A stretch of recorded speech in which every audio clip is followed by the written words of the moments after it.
والصلاة والسلام على من لا نبي بعده وعلى آله وأصحابه أجمعين أما بعد فإن خير الحديث كتاب الله وخير الهدي هدي محمد صلى الله عليه وسلم وشر الأمور محدثاتها وكل محدثة بدعة وكل بدعة ضلالة وكل ضلالة في النار فأعوذ بالله من الشيطان الرجيم بسم الله الرحمن الرحيم الذي خلق الموت والحياة ليبلوكم أيكم أحسن عملا وهو العزيز الغفور رب اشرح لي صدري ويسر لي أمري واحلل عقدة من لساني يفقهوا قولي. میری ماں اور بہنوں، میں آپ تمام کا آج کے اس درس کے 9th ڈے 90 دن میں آپ سب کا استقبال کرتی ہوں.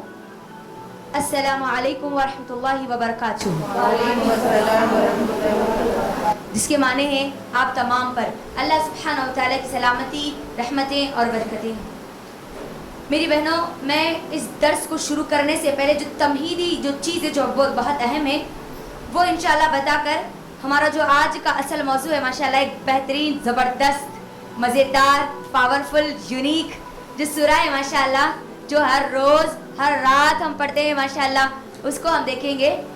میری بہنوں، میں تمہیدی طور پر آپ کو یہ بتاتی چلوں کہ جس طریقے سے آپ کے درمیان یہ بات پہلے بھی رکھی گئی تھی کہ ہم آپ کے درمیان جو تفسیر بیان کر رہے ہیں، یہ تفاسیر احسن البیان جو قرآن کی آسان تفسیر ہے، تفسیر ابن کثیر، تفسیر القرآن، ان تین کتابوں سے ان تین کتابوں کے نچوڑ سے آپ کے درمیان یہ رکھی جا رہی ہے تاکہ یہ بات ہمارے ذہنوں میں رہے کہ جو باتیں آپ کو بولی جا رہی ہے یہ کسی من گھڑت کہانیاں نہیں ہیں، بلکہ صحیح قرآن اور حدیث کی روشنی میں آپ کے درمیان یہ بات رکھی جا رہی ہے.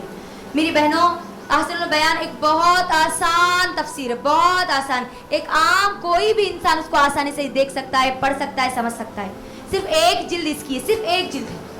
اب جو تفسیر القرآن ہے اس کی 4 جلدیں ہیں اور تفسیر ابن کثیر اس کی 5 جلدیں ہیں. اگر ہم سمجھنا چاہتی تو کم از کم احسن البیان کا تو کم از کم مطالعہ کریں، کیونکہ اس کے اندر ایک موٹی موٹی باتیں بتائی گئی ہے کہ تاکہ ہم آپ کو کم سے کم اتنا اندازہ ہو جائے کہ کون سے سورے میں اللہ سبحانہ وتعالیٰ کیا کیا مجھے اور آپ کو بات کہتے ہیں، کیا اللہ تعالیٰ کے احکام ہے، کیا مجھے اور آپ کو کرنا ہے، کیا نہیں کرنا ہے، ڈو اور ڈونٹس کی تمام کی چیزیں کم از کم احسن البیان پڑھنے سے ہم کو پتہ چل جاتی ہے. میری بہنوں، ہم کو تفسیر پڑھنا کیوں، ذرا بتائیں مجھے. تفسیر کے ساتھ قرآن کو پڑھنا کیوں؟ یس، سمجھ میں آئے کہ میرا اور آپ کا رب مجھ سے کہتا کیا ہے، اللہ کی باتیں کیا ہیں. کیونکہ ہم عربی زبان پر مہارت نہیں رکھتے، عربی زبان کو نہیں جانتے، جس کی وجہ سے ہم قرآن کے ایسے ایسے خزانوں کو تو پڑھ لیتے ہیں، ایسی زبردست چیزوں کو تو پڑھ لیتے ہیں، لیکن ہم اس کو سمجھ نہیں پاتے، جس کی وجہ سے ہم اس سے فائدہ نہیں اٹھا پاتے. میری بہنوں، ہم کو چاہیے کہ ہم قرآن کی تفاسیر کو غور سے پڑھیں، سمجھنے کی کوشش کریں، کیونکہ ہمارے علماء حق نے اپنی پوری زندگیاں لگا دی ان کتابوں کے لیے، ان کتابوں کو لکھنے کے لیے. دیکھو اللہ نے ہمارے لیے کتنا آسان کر دیا ہے، قرآن کو سمجھنے کا ذریعہ کتنا اللہ میرے اور آپ کے ہاتھ میں لا کر رکھ دیا. اور جو لوگ قرآن کو سیکھنا چاہتے ہیں، خاص طور پر عربی لینگویج کو، ضروری ہے ہمارے لیے کہ اگر ہم قرآن کو سمجھنا چاہتے ہیں تو کم از کم قرآن کی عربی سیکھیں، عربی لینگویج کو سیکھیں، کوشش کریں سیکھنے کی. اور جو لوگ اپنے گھر بیٹھے سیکھنا چاہتی ہیں ان کے لیے تو ماشاءاللہ آج ایک بہترین ذریعہ، ایک بہترین سورس ہے. اور جانتی ہے وہ سورس کون سا ہے؟ IOU، international open university. یہ ایک ایسی یونیورسٹی ہے میری بہنوں، آن لائن یونیورسٹی ہے، آپ گھر بیٹھے اسلامک اسٹڈیز مکمل حاصل کر سکتی ہے ماشاءاللہ. پوری عالمیت کر سکتی ہے، آپ BA اسلامک اسٹڈیز کر سکتی ہے، MA اسلامک اسٹڈیز کر سکتی ہے، اسلامک ڈپلوماز آپ کر سکتی ہے ماشاءاللہ، اسلامک بینکنگ آپ کر سکتی ہے. اللہ نے کتنا بہترین راستہ ہمارے لیے بنا دیا ہے. گھر بیٹھے اپنی مصروفیات کے ساتھ ساتھ انٹرنیشنل اوپن یونیورسٹی جو ہے ماشاءاللہ، دیکھو آپ، اللہ نے کتنا آسان کر دیا ہمارے لیے. اللہ ڈاکٹر بلال فلپس کو جزائے خیر دے، انہوں نے ہمارے یقیناً اسٹوڈنٹس کے لیے تو اتنی آسانی کر دی الحمدللہ کہ گھر بیٹھے اپنے وقت کے حساب سے بہترین علماء اکرام کی نظر میں ہم قرآن اور حدیث کا علم حاصل کر سکتے ہیں ماشاءاللہ. گھر بیٹھے ماشاءاللہ اتنا بہترین اللہ نے ہمارے لیے انتظام کر دیا. اور اللہ نے چاہا تو انشاءاللہ IEC اسلامک ایجوکیشن سینٹر کے بھی ذریعے انشاءاللہ ان قریب اللہ نے چاہا تو خواتین کے لیے انشاءاللہ ایسا مدرسہ ہم ڈالیں گے جس میں ماڈرن ایجوکیشن اور اسلامک ایجوکیشن، یہ دونوں انشاءاللہ اس کے اندر ہوگی. اور وہ عورتیں جو شادی شدہ ہے یا وہ لڑکیاں جو اپنی اسٹڈیز کو مکمل کر چکی ہیں ان کے لیے بھی انشاءاللہ ہم رکھیں گے، عالمیت رکھیں گے انشاءاللہ، حفظ رکھیں گے اس کے اندر انشاءاللہ. بہت ساری چیزیں ہم پلان کر رہے ہیں، اللہ بس اس کو کامیاب کرے، آمین. تو یہ چیزیں اس کرنے کی وجہ یہ ہے کہ ہماری امت مسلمہ کی خواتین اللہ کی کتاب سے جڑ جائیں، اللہ کی کتاب کو سمجھنے والے بن جائیں. اگر اتنے سارے موقع ہونے کے بعد بھی ہم قرآن کو اگر سمجھنے والے نہیں بنے، اللہ کی باتوں کو اگر سمجھنے والے نہیں بنے، تو ہم سے زیادہ خسارے میں کوئی نہیں. اتنی اللہ نے آسانی کر دی نا، ہے نا. اب ہمارے پاس اگر 2 گھنٹے کی فلم دیکھنے کے لیے اگر وقت ہے، 1 گھنٹہ اگر پکوان کرنے کے لیے ہمارے وقت ہے، سارا دن پکوان کی پلاننگ کرنے کے لیے اگر وقت ہے، پوری رات اگر ہم گپ شپ میں اگر گزار دیتے ہیں، لیکن اللہ کی کتاب کے ساتھ اگر ہمارا وقت نہیں گزرتا تو پھر سمجھ لو کہ ہمارے دلوں کو سکون ملنے والا نہیں. وہی بے چینی، وہی ہمارے اندر وحشت ویسی رہنے والی ہے اگر ہم اللہ کی کتاب کو نہ پڑھیں، اللہ کی کتاب کو نہ سمجھیں. کیونکہ اللہ تعالیٰ قرآن میں کیا کہتا ہے؟ الا بذکر اللہ تطمئن القلوب، اللہ کے ذکر سے ہمارے دلوں کو سکون ملتا ہے. اب ہمارے جسم میں جو روح ہے نا، اس کو سکون کس سے ملے گا؟ بولے ذرا. اللہ کی کتاب سے. ہم اصل ہو کیا رہا ہے میری بہنوں؟ قرآن سے جو دوری ہماری ہو رہی ہے نا، اس سے ہو کیا رہا ہے؟ جو جسم ہے نا اس کو تو کھلا رہے ہیں، پلا رہے ہیں، زبردست موٹا تگڑا زبردست کر رہے ہیں اس کو. دن بہ دن ہماری خواتین کا خاص طور پر ویٹ بڑھتا جا رہا ہے نا. خواتین بہت زیادہ پریشان ہے، نہیں ہمارے چ ویٹ بڑھ رہا. جو روح ہے نا اس کی غذا کبھی کبھی کھلاؤ، اس کی بھی غذا دو، پھر دیکھو کیسا باڈی میں بیلنس آتا ہے ہماری. میری بہنوں مجھے بتاؤ، روح ہمارے جسم میں دو چیزیں ہیں نا، ایک روح اور جسم. یہ 2 چیزوں کا نام ہی تو ہماری زندگی ہے نا. جب روح ہمارے جسم سے نکل جائے تو کیا وہ زندگی باقی رہتی؟ زور سے آنسر آنا مجھے. نہیں رہتی ہے نا. تو اب ہم کیا کر رہے ہیں؟ جی جسم اللہ نے مٹی سے بنایا نا، بنایا نہیں بنایا؟ تو جب مٹی سے اللہ نے بنایا تو اس کی غذا بھی اللہ نے کہاں رکھی؟ مٹی میں رکھی. اناج کہاں سے اگ رہا ہے؟ پھل کہاں سے اگ رہا ہے؟ مٹی سے. یعنی اب یہ جسم کو کھلانا پلانا بڑھانا نا، موٹا تگڑا کرنا، اب یہ اس کی جو غذائیں اللہ نے کہاں رکھ دی؟ زمین میں رکھ دی نا. ہم اسے حاصل کر رہے کھا رہے. جو روح ہے وہ کہاں سے آئی؟ ذرا بتائیں مجھے. کہاں سے آئی؟ زمین سے آئی، نیچے سے آئی یا اوپر سے آئی؟ اوپر سے آئی. آسمانوں سے اللہ نے بھیجا ہے نا. تو اب اس کی غذا بھی کہاں سے آئے گی؟ کہاں سے آئے گی؟ جسم مٹی سے بنائے تو اس کی غذا بھی اللہ نے مٹی سے بھیجا. روح اوپر سے آئی ہے تو اس کی غذا بھی اللہ کہاں سے بھیجیں گے؟ قرآن کہاں سے نازل ہوا؟ اوپر سے نازل ہوا ہے نا. اللہ نے نازل کیا، روح بھی اللہ نے بھیجا، قرآن بھی اللہ نے بھیجا. اب میرے اور آپ کی جو روح کی غذا ہے نا وہ کیا ہے؟ اللہ کا ذکر. یہ قرآن ہے، یہ قرآن ہے. اگر آپ ہماری روح بیمار رہے گی نا میری بہنوں، ہمارے پاس سب کچھ ہونے کے باوجود بھی ہم بے چین رہیں گے. یہ بات یاد رکھنا. پوری کی پوری نعمتیں ہونے کے باوجود بھی اگر ہم بے چین ہیں تو سمجھ لو کہ تمہاری روح بیمار ہے. اس کو غذا دو، اس کو کھلاؤ، وہ بھوکی ہے، وہ بھوکی ہے. کیوں؟ کیونکہ اس کو وہ چاہیے نا. جیسے ہماری زبان کو مزے چاہیے نا، زبان کو اگر مزہ نہیں چاہیے تو وہ ہماری زبان اندر لینا پسند نہیں کرتی، نہیں ویسے ہی ہماری روح کو وہ مزے چاہیے، وہ قرآن کی وہ لذیذ وہ چیزیں چاہیے جو اللہ نے قرآن میں بیان کی ہے. لیکن ہم کیا کرتے ہیں؟ ہم تو پڑھتے ہی نہیں ہیں. تو نہ جب اس کو مزہ ہی نہیں آئے گا، جب وہ اس کو غذا ہی نہیں ملے گی تو پھر کیا وہ صحت مند رہے گی؟ رہے گی؟ تو لہٰذا ہم کو چاہیے کہ ہم قرآن کو پڑھیں، کیونکہ قرآن کے اندر اللہ نے ایسی ایسی حقیقتیں بیان کی، اللہ اکبر، جہاں ہماری سوچ اور ہمارا گمان بھی نہیں جا سکتا. اللہ نے ہماری کامیابی کے ایسے ایسے راز، ایسے ایسے چابیاں، ایسے ایسے کیس اللہ نے دیے ہیں جو سوائے قرآن کے ہم کو کہیں پر بھی نہیں ملتے. ایسے ایسے فائدے اللہ نے بتایا جو ہم چاہتے ہیں کہ ہم کو فائدہ مل جائے. تو یہ صرف اور صرف کس میں ہے؟ قرآن. میری بہنوں چلو ایک سوال میں آپ سب کو کرتی ہوں. آپ سب اپنے دل پر ہاتھ رکھیں، اس کے بعد اس سوال کا جواب دیں. ذرا ہاتھ رکھ کے پہلے جلدی ہاتھ رکھنا. یس، پریکٹیکل ہونا تو مزہ آئے گا. دل پر ہاتھ رکھ کر مجھے بتائیں میری بہنوں، الحمدللہ اللہ کے فضل و کرم سے 9 دن ہم یہ کلاسز، ہمارا 9th ڈے چل رہا ہے.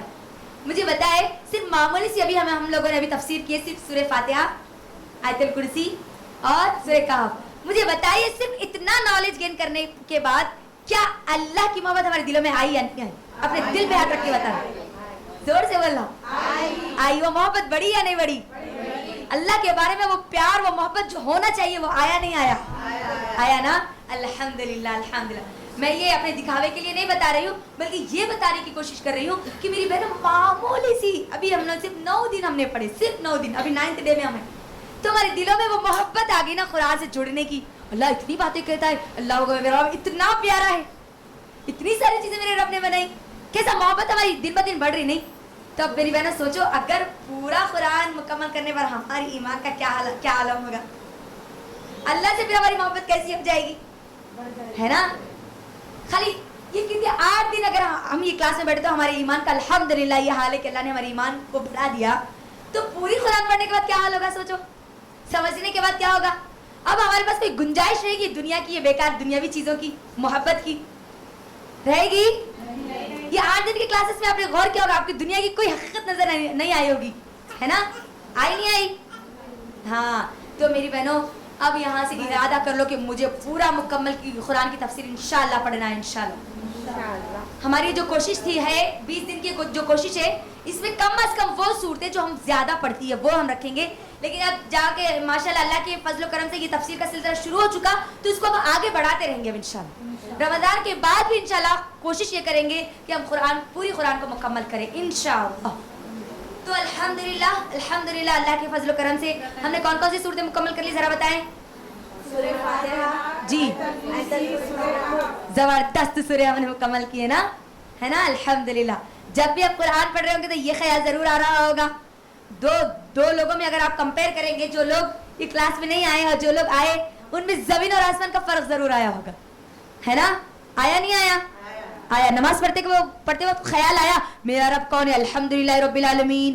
میرا رب کون ہے؟ آیا الحمدللہ. رات میں ہر روز آیت الکرسی پڑھتے وقت پتہ چلا کہ ہمارا معبود کون ہے؟ الحمدللہ. تو اب میری بہنوں اللہ کے فضل و کرم سے ہم لوگ آج جس سورہ کا مطالعہ کریں گے وہ سورہ ہے سورۃ الملک. کون سا سورہ ہے؟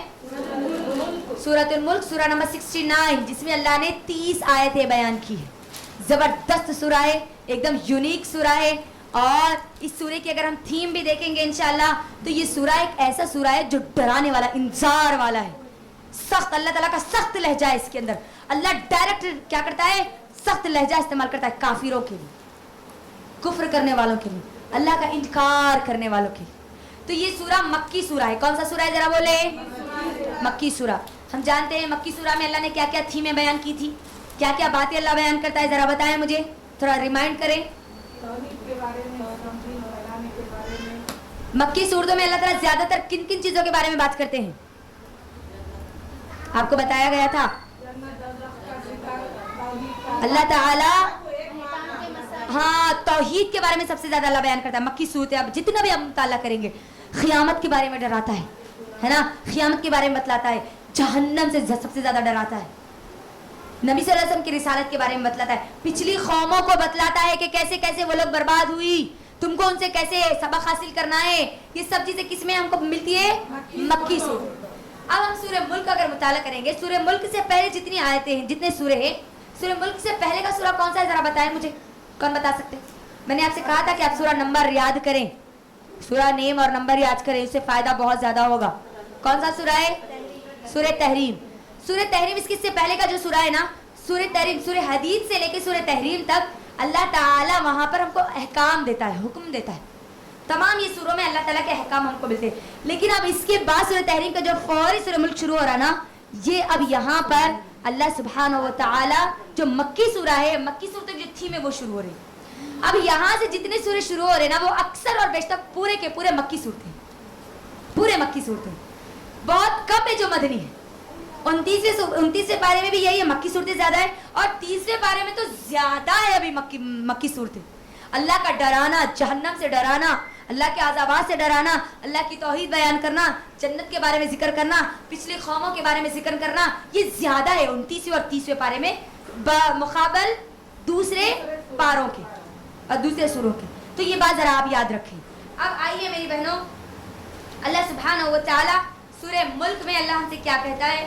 سورہ ملک سب سے پہلے ہم یہ سمجھیں کہ اس کے شان نزول کے اعتبار سے پہلے سن لے کہ سورہ ملک کے شان نزول کے اعتبار سے ہم کو کوئی بھی خاص دلیل نہیں ملتی. تفاسیر کی کتابیں میں کوئی ایسا خاص موضوع نہیں ملتا جس کی وجہ سے یہ نازل ہوئی. البتہ یہ ضرور بتایا گیا ہے کہ یہ جو مکے میں جب یہ نازل ہوئی تو مکے کے آخری دوروں میں نازل ہوئی، جس میں اللہ تعالیٰ کفار کو بہت زیادہ ڈرا رہا ہے۔ اس کے اندر اللہ تعالیٰ کا زیادہ تر مخاطب اس کے اندر اللہ تعالیٰ کفار سے ہے، جو کفر کرنے والے، آخرت کو جھٹلانے والے ہیں، ان کا انجام کیا ہونے والا ہے اس کے بارے میں اللہ تعالیٰ بتلاتا ہے۔ تو اب ہم کو یہ بات یہاں پر سمجھنی ہے کہ اللہ تعالیٰ اس سورے میں زیادہ تر سخت لہجہ استعمال کرتا ہے، کفار سے اللہ تعالیٰ یہاں پر زیادہ مخاطب ہوتا ہے۔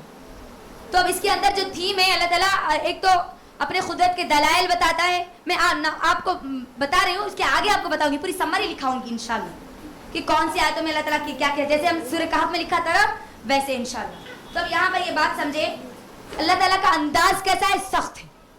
اب یہاں پر جب اللہ تعالیٰ سخت انداز استعمال کر رہے ہیں، اس کا مطلب اللہ تعالیٰ بہت ایسی چیز مجھے اور آپ کو بتا رہے ہیں جس سے مجھے اور آپ کو ڈرنا ہے۔ اللہ تعالیٰ کتنا رحم کرنے والا ہے، لیکن اللہ تعالیٰ یہاں پر انذار کا ہے نا، ڈرانے کا انداز اللہ تعالیٰ استعمال کر رہے ہیں یہاں پر، تاکہ مشرکین مکہ جو ہے نا وہ ڈر جائے، ایمان لا لے، اللہ کی نشانیوں پہ غور کرے، اللہ نے جو تخلیق کی ہے نا اپنے مخلوق کی، ان پر غور و فکر کرے۔ اللہ اس کے اندر اپنی نعمتوں کو یاد دلاتا ہے۔ اللہ اس سورہ میں بار بار ہم سے سوالات کرتا ہے اور خود ہی جواب دیتا ہے۔ اللہ تعالیٰ ایک لمبا حصہ جہنم کے بارے میں ذکر کرتا ہے، کفار سے مخاطبوں کا ذکر کرتا ہے، اور آخری حصے میں اللہ تعالیٰ اللہ کی نعمتوں کو یاد دلاتا ہے، اللہ کی رحمت ہم کو بتلاتا ہے۔ تو انشاءاللہ اس کی سمری دیکھنے سے پہلے ہم سورۃ الملک کی فضیلت سب سے پہلے دیکھیں گے، اس کے بعد اس کی سمری پہ جائیں گے، اس کے بعد انشاءاللہ آیات کی شروعات کریں گے ہم انشاءاللہ۔ تو سورہ ملک کی جو فضیلت ہے، یہ بڑا یونیک سورہ ہے، نبی صلی اللہ علیہ وسلم کا ون آف دی فیوریٹ سورہ ہے، اللہ کے نبی صلی اللہ علیہ وسلم کا بہت پسندیدہ سوروں میں سے ایک سورہ ہے ماشاءاللہ۔ اور اس کی فضیلت کیا ہے، جامع ترمذی کی حدیث ہے، اللہ کے نبی صلی اللہ علیہ وسلم کہتے ہیں کہ اللہ کے نبی صلی اللہ علیہ وسلم ہر روز رات میں سورہ سجدہ اور سورۃ الملک، یہ دو سوروں کی تلاوت کرنے کے بعد ہی سوتے تھے۔ اب اندازہ کریں اللہ کے نبی صلی اللہ علیہ وسلم جس سوروں کو اہمیت دے رہے ہیں، یقیناً اس کے لیے، اس میں میرا اور آپ کے لیے ضرور کوئی نہ کوئی ایسے ریمائنڈر سے ایسی یاد دہانی ہے جو اللہ تعالیٰ مجھے اور آپ کو یاد دلانا چاہتا ہے ہر روز۔ اسی لیے ہمارے لیے بھی حکم ہے نا کہ ہم لوگ بھی کیا کریں، ہر روز رات میں سورہ سجدہ اور سورۃ الملک کی تلاوت کرے، اس کو پڑھے، کیونکہ اللہ کے نبی صلی اللہ علیہ وسلم اس کو پڑھا کرتے تھے۔ یہ ایک فضیلت ہے۔ دوسری فضیلت جو جامع ترمذی کی حدیث ہے، اللہ کے نبی صلی اللہ علیہ وسلم کہتے ہیں کہ قرآن میں 10 آیتوں والی ایک ایسی سورہ ہے جس کو پڑھنے والے کے حق میں کل قیامت کے دن یہ سفارش کرے گی، یہاں تک کہ جب تک کہ اس کو جنت میں داخل نہ کر دے۔ اللہ اکبر۔ یہ سورہ اللہ سے لڑے گی، جھگڑے گی اس بندے کے حق میں جو اس کو پڑھتے تھے، سمجھتے تھے۔ غور کریں، وہاں پر سفارش مطلب کامیابی ہے نا، اتنا بہترین سورہ اس کا مطلب۔ اب اس کے اندر زبردست چیزیں آ رہی ہیں میری بہنوں۔ یہ ایک اس کی یہ ایک فضیلت ہو گئی کہ اس کے پڑھنے والوں کے حق میں یہ کیا کرتی ہے، ذرا بولے، سفارش کرے گی۔ کب تک خالی سفارش کر کے چھوڑ دے گی؟ جب تک کہ مجھے اور آپ کو کہاں نہ داخل کر دے، اللہ سے اصرار کرے گی، بار بار اصرار کرے گی، اللہ سے جھگڑے گی، اللہ سے لڑے گی یہ سورہ۔ اللہ اکبر۔ تو مجھے اور آپ کو اس کا اہتمام کرنا چاہیے۔ ایک اور فضیلت جو اس کی آتی ہے، عبداللہ بن مسعود رضی اللہ تعالیٰ عنہ کہتے ہیں کہ اللہ کے نبی صلی اللہ علیہ وسلم نے فرمایا کہ تم سورۃ الملک تبارک الذی جو سورہ ہے اس کی تلاوت کرو، کیونکہ یہ اس کی تلاوت کرنے والوں کے سے قبر کے عذاب کو ہٹا لیا جاتا ہے، عذاب قبر سے ان لوگوں کو بچا لیا جاتا ہے جو لوگ سورۃ الملک کی تلاوت کرتے ہیں۔ یہاں پر ایک بات اب مجھے اور آپ کو یہ سمجھنی ہے، ہر روز اگر رات میں ہم سورۃ الملک کی تلاوت کر کے سوئے اور صبح ہونے سے پہلے، دنیا میں ہماری آنکھ کھلنے سے پہلے اگر ہماری نیند خبر میں کھلی، آنکھ ہماری وہاں پر خبر میں کھلی، تب ہمارے لیے یہ سورۃ الملک کیا کرے گی، خبر کے عذاب سے بچانے والی یہ سورت بنے گی۔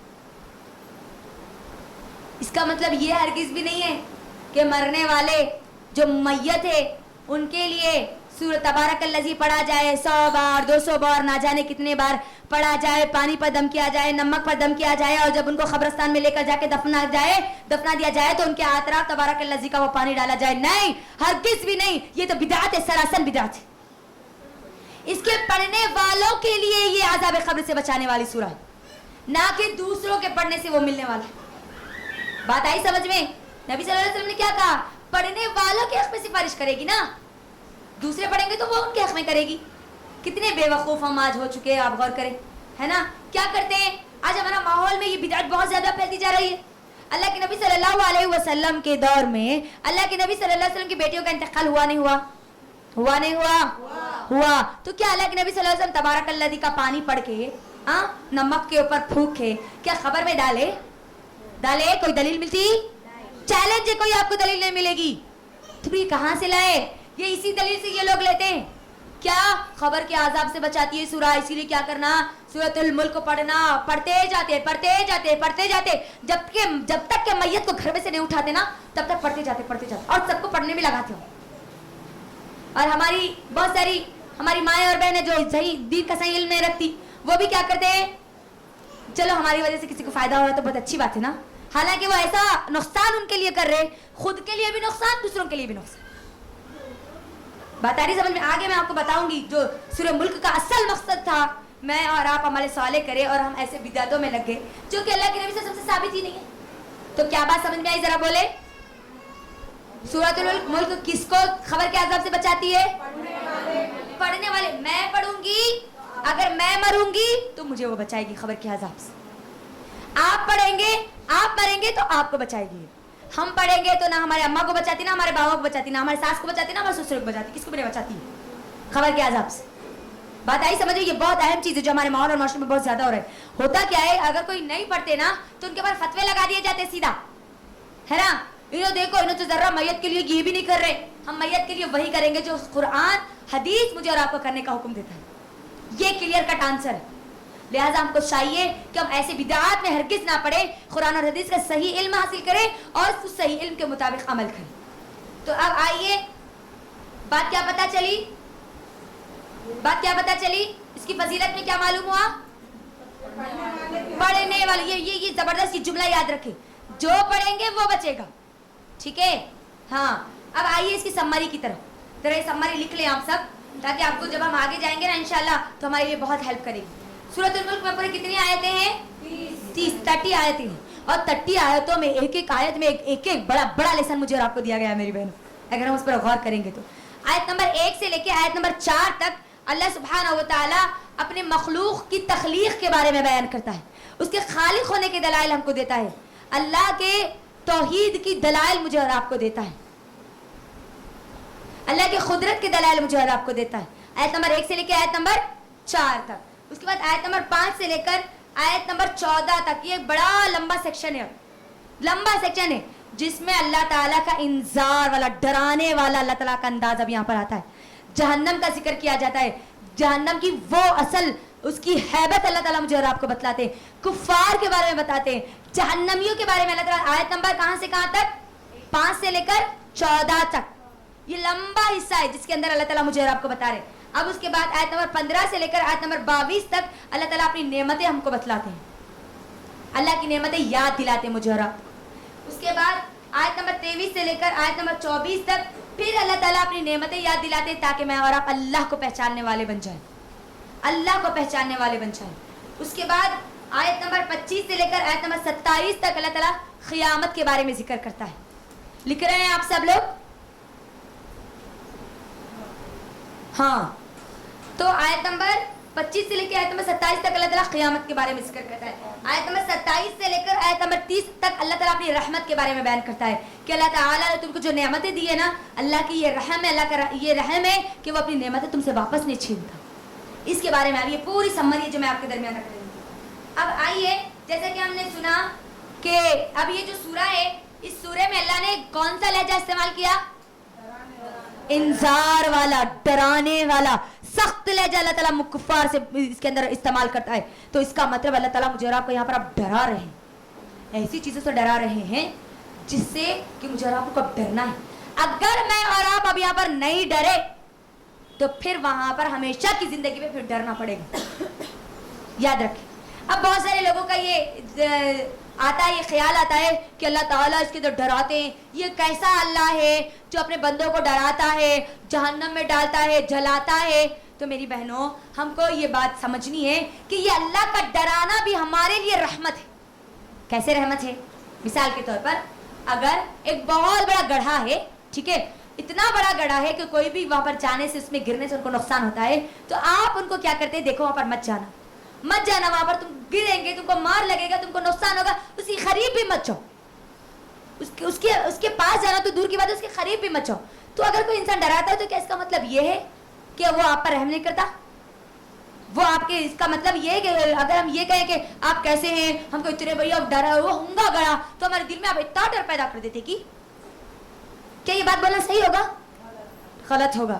یعنی وہ بندہ جو آپ کو ڈرا رہا ہے وہ آپ کی خیر چاہتا ہے نا، آپ چاہتا ہے کہ آپ کو نقصان نہ ہو، اسی لیے تو وہ بتا رہا ہے نا کہ مت جاؤ ادھر، نقصان ہوگا تم کو، تکلیف برداشت کرنی پڑے گی تم کو، سزا تم کو ہوگی، مت جاؤ. اللہ تعالیٰ اسی طرح اللہ میرا اور آپ کا خیر چاہتا ہے، اسی لیے مجھے اور آپ کو سمجھا رہا ہے کہ دیکھو جو جہنم کے بارے میں ذکر کیا جا رہا ہے نا، اس سے ڈرو، اس سے بچنے کی کوشش کرو، کفر مت کرو. یہ خطرناک جگہ ہے، بہت خطرناک چیز ہے، بہت بہت بہت بہت خطرناک جگہ، بہت خطرناک. ڈرو اس سے، اللہ ڈرا رہا ہے اسی وجہ سے. کیوں ڈرا رہا ہے اللہ تعالیٰ؟ ذرا بولو مجھے. کیونکہ اللہ تعالیٰ میرے اور آپ کے حق میں خیر چاہتا ہے نا. اللہ چاہتا ہے نا کہ میرے بندے جہنم سے بچ جائے، ہے نا؟ چاہتا نہیں چاہتے اللہ تعالیٰ؟ چاہتے، اسی لیے تو بول رہے نا، اسی لیے تو قرآن میں بیان کیا نا اللہ نے. یہ بات اب مجھے اور آپ کو سمجھنی ہے. اب آئیے پہلی آیت کی طرف. پہلی بات تو ہم نے سمجھ لیا کہ اللہ ڈرا رہا ہے کیونکہ اللہ تعالیٰ ہمارے حق میں کیا چاہتا ہے؟ خیر. میں اور آپ بچ جائے جہنم سے، میں اور آپ اپنے آپ کو بچا لے جہنم سے، دنیا میں ہر وہ کام کر لے جس سے میں اور آپ جہنم سے بچ جائے. تو اب آئیے پہلی آیت میں کیا کہتے ہیں اللہ سبحانہ و تعالیٰ. ہم ایک مرتبہ کیا کریں گے، پہلے یہ پورے 15 آیتیں جو آپ کے درمیان رکھی جا رہی ہے اس کو ایک مرتبہ پہلے عربی متن انشاءاللہ اس کا سن لیں گے، اس کے بعد انشاءاللہ ایک ایک آیت کر کے میں آپ کے درمیان اس کے مفہوم کو سمجھاتی چلی جاؤں گی انشاءاللہ. تو چلے ہم شروع کرتے ہیں کہ آیت نمبر 1 سے لے کے آیت نمبر 15 تک اللہ سبحانہ و تعالیٰ کیا کہتا ہے. اعوذ باللہ من الشیطان الرجیم، بسم اللہ الرحمن الرحیم.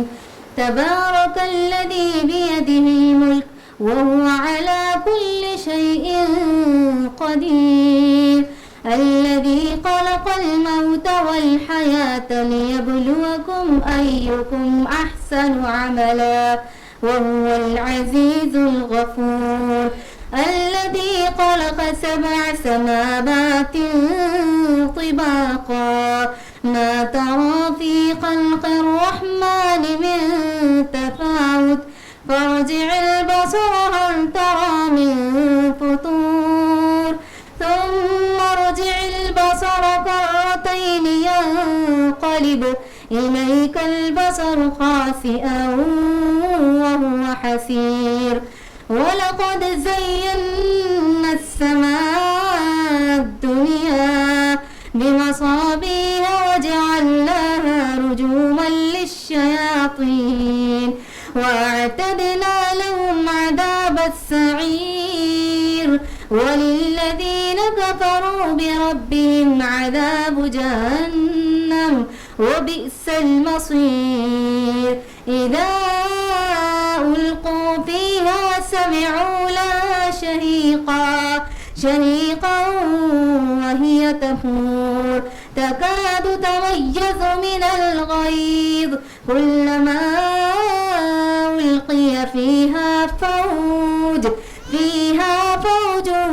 سألهم خزنتها ألم يأتكم نذير قالوا بلى قد جاءنا نذير فكذبنا وقل ما نزل الله من شيء إن أنتم إلا في ضلال كبير وقالوا لو كنا نسمع أو نعقل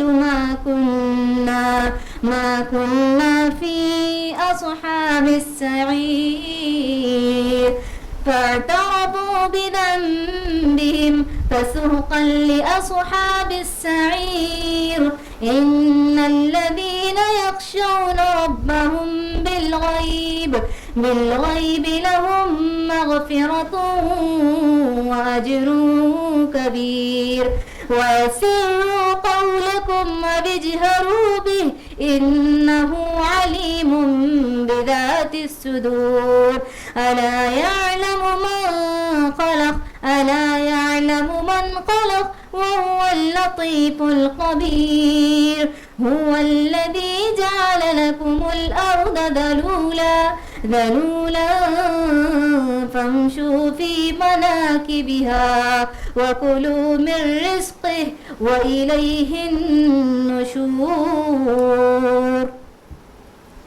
تو یہ 15 آیات جو کہ انشاءاللہ آپ کے درمیان اس کی مکمل تفسیر انشاءاللہ رکھی جائے گی, ہم اس پر غور و فکر کریں گے انشاءاللہ. تو آئیے سب سے پہلے ہی آیت کی طرف. اللہ سبحانہ و تعالیٰ کیا کہتے ہیں؟ تبارک الذی بیدہ الملک, بابرکت ہے, بہت بابرکت ہے وہ ذات جو کہ جس کے ہاتھ میں کیا ہے؟ ملک, بادشاہی ہے.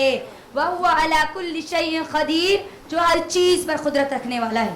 میری بہنوں, اللہ سبحانہ و تعالیٰ نے یہاں پر تبارک کا لفظ استعمال کیا نا, تبارکہ اس کا یہ جو عربی کس لفظ سے آیا ہے؟ برکت سے تبارکہ, برکت ہے وہ برکت والی ذات, بابرکت ہے وہ ذات, ہے نا. یہاں پر اب اللہ سبحانہ و تعالیٰ نے, اب یہاں پر غور کریں, میں آگے آپ کو بتاؤں گی کہ کس طرح اللہ تعالیٰ مجھے اور آپ کو غور و فکر کرنے کے لیے یہاں پر حکم دے رہا ہے. بابرکت ہے وہ ذات, برکت والی ہے وہ ذات جس کے ہاتھ میں کیا ہے؟ پوری بادشاہت ہے, جو ہر چیز پر قادر ہے. یہ تو ایک عام ترجمہ ہو گیا. اب برکت کا لفظ ہم کب استعمال کرتے ہیں؟ یہاں پر جو تبارکہ کا جو لفظ استعمال ہوا ہے نا, یہ تفعلہ کے وزن پر استعمال ہوا ہے عربی کے اعتبار سے. یعنی یہ خاص برکت اگر کسی کی طرف سے تو کس کی طرف سے ہے؟ اللہ کی طرف سے. برکت کا لفظ میری بہنوں عربی زبان کی یہ بہت بڑی خاصیت ہے ماشاءاللہ, ایک بہت ہی بڑا مزیدار لینگویج اسی لیے بھی ہے کیونکہ ایک لفظ کے کئی معنی ہم کو ملتے ہیں. عربی زبان کی سب سے بڑی خاصیت یہی ہے کہ ایک لفظ کے کئی معنی ملتے ہیں. تو ایک تو لفظ ہو گیا کہ برکت کا لفظ ہم کب استعمال کرتے ہیں ہمارے ماحول اور معاشرے میں؟ اگر کوئی کبھی ڈش بنایا جائے, وہ ڈش تھوڑی ہم کو نظر آئے لیکن اس میں ایک بڑی تعداد کھانا کھائے, پیٹ بھر کے کھانا کھائے, تو ہم کیا بولتے ہیں؟ بولے مجھے. ہاں, برکت. یہ کھانے میں ایسا لگ رہا تھا جیسے برکت ہے, نہ جانے کتنے لوگوں نے کھا لیا اور پیٹ بھر کے کھا لیا. یا عام طور پہ ہم یہ لفظ استعمال کرتے ہیں برکہ کا. ایک اور لفظ جو اس کا جو معنی آتا ہے برکت کا, وہ یہ ہے کہ کسی چیز کو انسان کی اس کی امید سے بڑھا کر دینا. انسان کی امید جتنی تھی نا اس سے زیادہ بڑھا دینا, یہ بھی معنی ہے برکت کا. ایک اور معنی جو برکت کا آتا ہے جو ہم کو ملتا ہے وہ یہ کہ کسی چیز کو باقی رکھنا, برکہ. اور برکہ کا ایک اور معنی یہ بھی آتا ہے کہ وہ چیز ہمیشہ رہنا, اس سے لوگ ہمیشہ فائدہ اٹھاتے چلے جانا. یہ بھی ایک معنی آتا ہے برکہ کا. اب کیونکہ یہ تفعلہ کے وزن پر آیا ہے تو یہ خاص اللہ سبحانہ و تعالیٰ کے لیے ہے. یعنی تمام کی تمام برکت عطا کرنے والا کون ہے؟ ہر چیز میں برکت دینے والا کون ہے؟ اللہ سبحانہ و تعالیٰ ہے. اس کا ایک اور معنی یہ بھی ہے کہ اللہ تعالیٰ اتنا بلند ہے, اتنا بالا ہے کہ اس کی صفات, اس کی تمام چیزیں کسی سے بھی کمپیئر نہیں کی جا سکتی. یعنی وہ اپنی تمام کی تمام مخلوقات سے اعلیٰ ہے, برتر ہے, بلند ہے. اس کا یہ بھی ایک معنی ہے. بابرکت ہے وہ ذات. اللہ نے اس لفظ میں, اس آیت میں اپنا نام استعمال نہیں کیا نا. دیکھیں آپ ذرا عربی میں غور کریں کہ اللہ نے اللہ کا لفظ استعمال کیا, بابرکت ہے وہ ذات جس کے ہاتھ میں بادشاہت ہے. اب یہاں پر اللہ نے جان بوجھ کر اللہ نے اپنا نام نہیں لیا تاکہ میں اور آپ غور کریں وہ بابرکت کون ہے, برکت دینے والی ذات کون ہے, میری امید سے زیادہ مجھے عطا کرنے والی ذات کون ہے. عقل کا استعمال کرو یہاں پر, کیونکہ آگے 10ویں آیت میں جو بول رہے ہیں اللہ تعالیٰ, یہ پہلی آیت وہ 10ویں آیت ایک دوسرے کو کاؤنٹر ہے. کیسا کاؤنٹر ہے معلوم؟ اللہ تعالیٰ اب یہاں پر مجھے اور آپ کو غور و فکر کرنے کا حکم دے رہے نا, بتا رہے نا اللہ تعالیٰ. اگر اللہ چاہتے تو بول دیتے کہ اللہ ہی ہے, اللہ ہی وہ برکت والی ذات ہے, لیکن اللہ نے یہاں پر اپنا نام استعمال نہیں کیا نا, ہے نا, تاکہ میں اور آپ کیا کرے, عقل کا استعمال کرے, ڈھونڈے, دیکھے, اللہ پر غور و فکر کرے. ارے برکت والی ذات, بابرکت, بڑھوتری کرنا, کسی چیز میں زیادتی کرنا, یہ بھی اس کا ایک معنی ہے. تو اب یہاں پر اللہ نے استعمال نہیں کیا, اپنا نام استعمال نہیں کیا نا, تو وہاں اب ہم کو کرنا کیا ہے؟ ہماری عقلوں کو استعمال کرنا ہے. ٹھیک ہے, ہماری عقلوں کو کیا کرنا ہے؟ کام پہ لگانا ہے. جو زنگ لگ گیا نا, ہر روز اللہ تعالیٰ مجھے اور آپ کو یاد دلا رہے ہیں رات میں سونے سے پہلے, دیکھو بابرکت ذات جو ہے نا اس کے بارے میں ڈھونڈو, دیکھو اس کے بارے میں. کیونکہ 10ویں آیت میں جہنمی کیا کہیں گے معلوم ہے؟ وَقَالُوا لَوْ كُنَّا نَسْمَعُ أَوْ نَعْقِلُ مَا كُنَّا فِي أَصْحَابِ السَّعِيرِ. اگر ہم سنتے ہوتے, اگر ہم عقل کا استعمال کرتے ہوتے تو آج جہنمیوں میں نہیں ہوتے. یا اللہ تعالیٰ پہلے کیا بول رہے ہیں؟ اپنے عقل کا استعمال کرو, کیونکہ جہنمی کیا بولیں گے؟ کاش ہم سنتے ہوتے, ہے نا, اپنے عقل کا استعمال کرتے ہوتے تو ہم یہاں جہنم میں نہیں ہوتے. آگے کیا آیت میں آئے گا, میں آپ کو بتاؤں گی انشاءاللہ. تو سب سے پہلی چیز مجھے اور آپ کو اللہ تعالیٰ پر کیا کہہ رہے ہیں, کیا بول رہے ہیں اللہ تعالیٰ؟ وہ برکت والی جو ذات ہے نا, اس کے بارے میں ڈھونڈو, دیکھو, پہچانو. کون ہے وہ؟ اللہ رب العالمین ہے وہ, اس کو پہچانو. یہ پہلا لفظ تبارکا بیدہ الملک, جس کے ہاتھ میں کیا ہے؟ پوری بادشاہت ہے. اب یہاں پر اللہ کا ہاتھ ہے تو اس کا کیا مطلب ہے ذرا بتائیں مجھے. ہاتھ کیا ہماری طرح ہے؟ نعوذ باللہ نہیں, وہ اپنی شان کے مطابق اس کا ہاتھ. اب یہاں پر مجھے اور آپ کو یہ بات بھی یہاں پر یاد رکھنا ہے, اللہ تعالیٰ جہاں کہیں پر بھی کہتا ہے کہ اللہ کا ہاتھ ہے, اللہ کی انگلیاں ہیں, اللہ کے پیر ہے, اللہ کی پنڈلی ہے, تو اب ہم بالکل بھی بے وقوفوں کی طرح تعویلات نہ کریں اس کے اندر, بلکہ یہ بات یاد رکھے کہ اللہ کے لیے کوئی مثال نہیں ہے. لیس کمثلہ شیء, اس کے جیسی کوئی مثال بھی نہیں دے سکتے آپ. تو لہٰذا یہ بات ہمیشہ اپنے ذہن میں رکھے, اللہ کا ہاتھ ہے, اس بات پر ایمان رکھنا ہے, لیکن کیسا ہے واللہ علم, اللہ بہتر جانتا. اب اس کی شان کے مطابق ہے نا. یہ نہیں سوچنا اللہ کے ہاتھ کہتے ہمارے ہاتھ کی طرح ہے کہ 5 انگلیاں ہیں کہ 6 انگلیاں ہیں کہ 10 انگلیاں ہیں کہ نہیں. ایمان لانا ہے, جتنا ہم کو لانا ہے اتنا ہی لانا ہے. تعویلات ہم کو اس کے اندر نہیں کرنا ہے. اکثر کئی لوگ یہ تعویلات کرتے ہیں نا, اسی لیے سوالات کرتے ہیں نا. سوالات ان لوگوں نے کیا نا, عرش بڑا ہے کہ اللہ بڑا ہے, یہ ایک بہت بڑا مسئلہ آیا تھا نا, ہے نا. اگر عرش بہت بڑا ہے تو پھر اللہ اس کے اوپر ہے تو اللہ چھوٹا ہو جانا چاہیے, نعوذ باللہ. ایسے لوگ اسٹیجوں پر یہ سوال کریں, معلوم آپ کو, سوشل میڈیا کے اسٹیجوں پر مسلمانوں نے یہ سوال کیا, غیر مسلم یہ سوال کرنے والے نہیں تھے کہ عرش بڑا ہے اب اللہ بڑا ہے. تو ماشاءاللہ ہمارے علماء حق نے بہترین جواب دیا ہے, لیس کمثلہ شیء, اس کے جیسی تم مثال ہی نہیں دیتے. عرش کی مثال تو تم کیا دے رہے ہو, اس کے جیسی مثال ہی نہیں ہے. اب تو تم کوئی مثال ہی نہیں دے سکتے. اب وہ ہے اللہ رب العالمین. تو جب کبھی بھی ہم کو یہ بات آتی ہے, جیسے کہ اللہ کے نبی صلی اللہ علیہ وسلم نے کہا ہے نا, ہم دعا بھی کرتے ہیں نا, کیا کرتے ہیں, اے اللہ ہمارا دل تیرے 2 انگلیوں کے بیچ میں ہے نا. ہم اللہ کے 2 انگلیوں کے بیچ میں ہمارا دل ہے. نبی صلی اللہ علیہ وسلم نے کہا ہے نا, اے دلوں کو پھیرنے والے, ہمارے دل کو تیرے دین کی طرف پھیر دے. ہم دعا کرتے نہیں کرتے, یعنی ہمارا دل اللہ کی 2 انگلیوں کے بیچ میں. اب 2 انگلیوں کے بیچ میں کیسا ہے, اب ہمارے دماغ کو نہ لڑانا ہو. نبی صلی اللہ علیہ وسلم نے کہہ دیا نا, ہے تو بس. اللہ چاہتا ہے, جیسا اللہ چاہتا ہے وہ ویسا ہے, ٹھیک ہے. تو اللہ ہاتھ. اب یہاں پر دیکھو, تبارکا برکت دینا, کوئی چیز عطا کرنا. تو ہم اگر کسی چیز کو کوئی چیز عطا کرتے ہیں, دیتے ہیں, تو اپنے سر سے, پیر سے, کسی چیز سے دیتے ہیں. کیا بولو, کس سے دیتے ہیں؟ اللہ تعالیٰ بھی ہم کو یہاں پر دیکھو, اللہ اوپر عزت کے ساتھ عطا کرتا ہے, ہاتھ سے عطا کرتا ہے اللہ تعالیٰ. یہاں پر آپ دیکھو اللہ تعالیٰ نے ہاتھ کا استعمال کیا, یہاں پر لفظ اللہ تعالیٰ نے یہاں پر ہم تمام لوگوں کو بتایا. بیدہ الملک, ملک کس کو کہتے ہیں؟ بادشاہت. تمام کی تمام چیزیں اب اس کے اندر آ گئی, ہے نا. انسان, جن, یہ چرند, یہ پرند, یہ ستارے, یہ سیارے, یہ جھاڑ, یہ پتھر, یہ پہاڑ, تمام کی بادشاہت اب کس کے پاس ہے؟ اللہ رب العالمین کے کنٹرول میں ہے. یہ ہماری طرح بادشاہت نہیں ہے, اللہ ہماری طرح مالک نہیں ہے. اللہ کی ملکیت میرے اور آپ کے گمان بھی نہیں کر سکتے ہم, ویسی ہے اللہ ہمارے رب کی ملکیت, ٹھیک ہے. وہ اللہ جو چاہے کچھ بھی کر سکتا ہے. بادشاہ کو اختیار ہوتا ہے نا کہ وہ کچھ بھی کرے, چاہے کسی کو بھی سزا دے, ہے نا. اللہ تعالیٰ جس کو چاہے سزا دیتا ہے, جس کو چاہے اللہ تعالیٰ چھوڑ دیتا ہے, جس کو چاہے عزت دیتا ہے, جس کو چاہے ذلیل کر دیتا ہے, جس کو چاہے اللہ تعالیٰ امیر کرتا ہے, جس کو چاہے غریب کر دیتا ہے, جس کو چاہے جو چاہے وہ عطا کرتا ہے. یہ بادشاہت اللہ کی. عام طور پر اگر کسی کے پاس کوئی لیپ ٹاپ ہے, کنٹرول اللہ کا ہر چیز پر ہے نا. بادشاہت کس کو بول رہے ہیں؟ جس کا ہر چیز پر کنٹرول, ہر چیز پر. اب یہ میرے پاس یہ لیپ ٹاپ ہے, کہ لیپ ٹاپ کی میں مالک ہوں, لیکن کیا اس پر میرا حکم چلے گا؟ کب تک چلے گا؟ جب تک اس میں بیٹری ہوگی تب تک یہ میری بات مانے گی. لیکن جیسے بیٹری آف, میری وہاں پر کیا ہوگی؟ بادشاہت بھی ختم ہوگی نا. بات آ رہی سمجھ, لیکن اللہ کی بادشاہت ایسی نہیں ہے. ہر وقت وہ اپنے ہر چیز پر قادر ہے.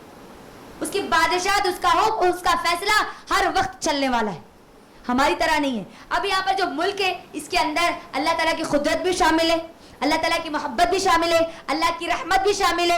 اس کے اندر اللہ تعالیٰ کی عزت بھی شامل ہے, اللہ تعالیٰ کا جلال بھی شامل ہے, اس کے اندر اللہ کا تصرف بھی شامل ہے. ملک کے اندر ہر چیز کرنے والا, ہر چیز دینے والا, لینے والا, کھلانے والا, پلانے والا, ہر چیز کی بادشاہت رکھنے والا کون؟ اللہ سبحانہ تعالیٰ. ہر چیز کو جاننے والا, تمہارے آگے کیا ہے, تمہارے پیچھے کیا ہے, تمہارے دائیں کیا ہے, تمہارے بائیں کیا ہے, ہر چیز کو جاننے والا, اس کو کہتے ہیں مالک, ہے نا, ملک, بادشاہت. مثال کے طور پر دنیا کا اگر کوئی بادشاہ ہے, وہ بادشاہ اپنے وزیر کے بارے میں اتنا ہی جانتا ہے جتنا اس کے سامنے ہے وہ. کیا وہ وزیر اس کے دل میں چلنے والے اس کے خلاف سازشوں کو جانتا ہے؟